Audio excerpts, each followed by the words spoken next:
Bonjour à tous et bienvenue sur le Neuropsychovlog. Alors aujourd'hui une vidéo un petit peu particulière où je vais vous apprendre une technique, une méthode en neuropsychologie absolument révolutionnaire. Vous connaissez certainement les méthodes miracles qui pullulent sur internet. Alors vous avez peut-être été intéressé par cette méthode qui vous promet de perdre 10 kilos avec l'aide d'un simple sécateur, d'un briquet et du matériel de couture. Vous avez peut-être été intéressé par cette méthode vous promettant de vous blanchir instantanément les dents avec un grand verre de desktop et très peu d'imagination. Vous avez sans doute été déçu en apprenant que cette méthode vous promettant une repousse rapide de vos cheveux consistait simplement à intervertir les photos avant-après sur la publicité. Quoi qu'il en soit, moi aujourd'hui je vous promets une méthode infaillible et sans effort pour utiliser 100% de votre cerveau. Attends, t'es sérieux là? 100% et sans effort? Oh, attends, je vais prendre des notes, je vais prendre des notes. Et oui, c'est un fait bien connu que nous n'utilisons qu'une toute petite partie de notre cerveau, environ 10%, et qu'il existe des méthodes plus ou moins aléatoires pour débloquer toutes ces capacités intellectuelles insoupçonnées. Alors cette idée est reprise dans de nombreux films, elle est parfois à l'origine du scénario de films qui sont vraiment excellents, c'est parfois une anecdote dans des films vraiment très mauvais, et parfois c'est l'ensemble du scénario de grosses purges. Oh, t'exagères. Ouais, il est pas si mauvais que ça, ce film. Ah, si. L'ensemble de l'histoire, c'est une femme qui utilise 10% de son cerveau et qui, à la fin, en utilise 100%. Et franchement, tout le film peut être résumé par cette petite séquence.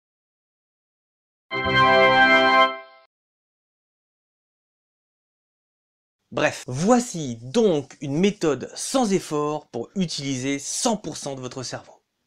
Vous êtes prêts? Vas-y, je suis prêt. Il vous suffit de ne rien faire du tout. De quoi?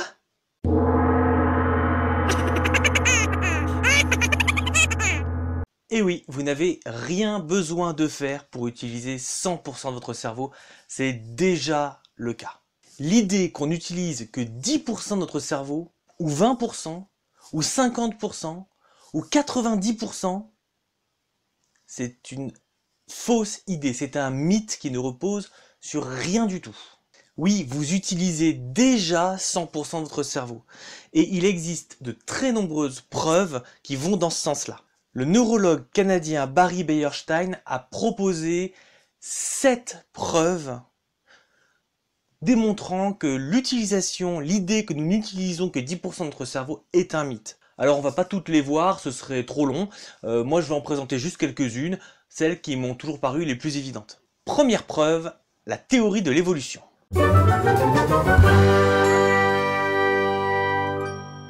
Selon la théorie darwinienne, des mutations, des caractéristiques spécifiques vont apparaître aléatoirement au sein d'une population et la sélection naturelle, l'environnement, la pression générée par l'environnement va sélectionner spécifiquement les caractéristiques favorables à la survie d'une espèce. Je résume beaucoup la théorie darwinienne, elle est bien plus complexe que ça, mais en tout cas ça c'est le principe. Il faut savoir que notre cerveau consomme énormément de notre énergie, environ 20%.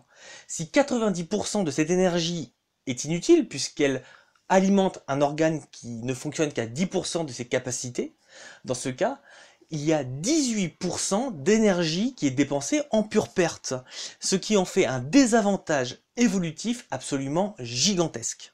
Ça paraît un peu abstrait comme ça, je vais prendre un exemple. Imaginons que je vous explique que vous avez de grandes ailes dans le dos.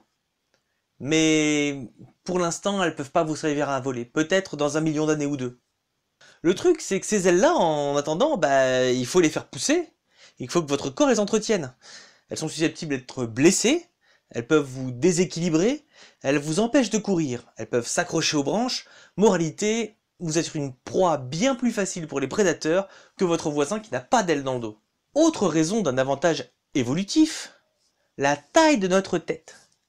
Si notre tête pouvait être nettement plus petite, et je parle à mon public féminin, je pense que les accouchements se passeraient nettement mieux. Et sans doute avec moins de mortalité de la mère lors des accouchements. Deuxième principe, le fonctionnement de nos neurones.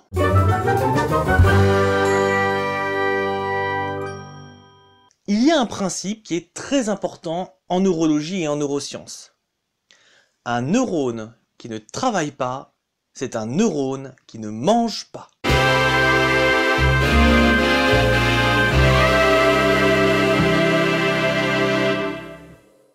Cette idée est un petit peu la même que celle qu'on a développée juste avant. Quand une structure, n'importe laquelle, consomme de l'énergie mais ne fournit aucun avantage en retour, en fait il s'agit d'un désavantage évolutif.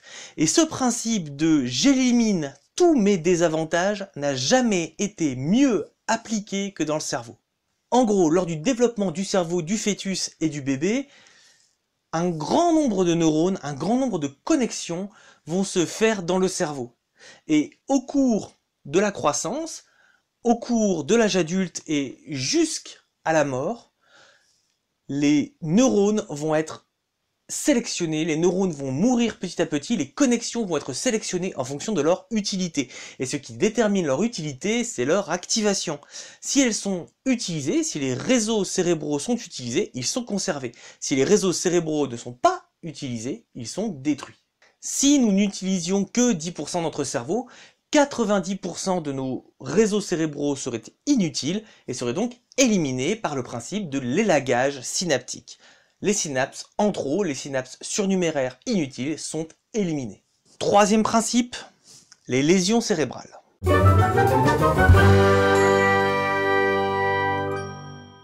Il faut bien comprendre que, en général, les patients sont pas très malins. Ils se débrouillent toujours pour avoir des lésions cérébrales dans les 10% du cerveau qu'ils utilisent. Pas de bol, hein? Ils peuvent toucher à peu près n'importe quelle région du cerveau, ils vont toujours toucher les 10% dont ils se servent. Non, bien sûr, ça n'a aucun sens. Les lésions cérébrales, où qu'elles soient localisées dans le cerveau, vont provoquer des séquelles cognitives, motrices, des séquelles neurologiques. Et donc, le fait qu'il y ait des séquelles neurologiques, quelles que soient les structures cérébrales altérées, nous démontre que l'ensemble des cellules cérébrales, l'ensemble des structures cérébrales sont mobilisées pour le cerveau. Quatrième principe, l'imagerie cérébrale.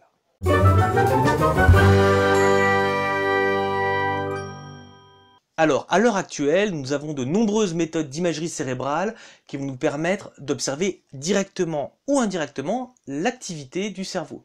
Ces imageries sont dites fonctionnelles.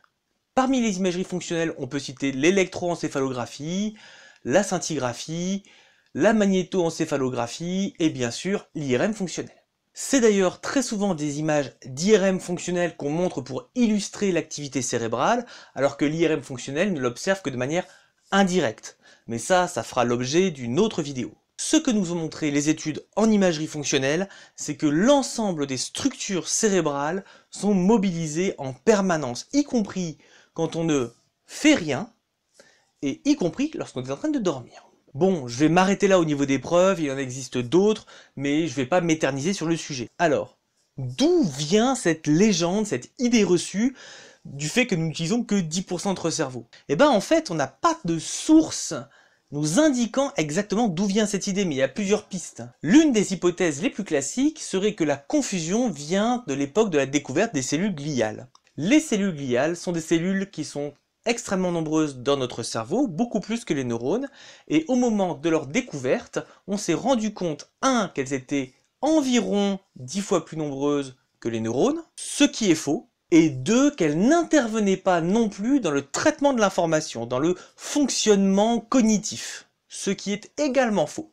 On aurait alors considéré que ces cellules, 9 à 10 fois plus nombreuses que les neurones, représentant donc environ 90% du cerveau, sont inutiles et donc nous n'utilisons que 10% de notre cerveau.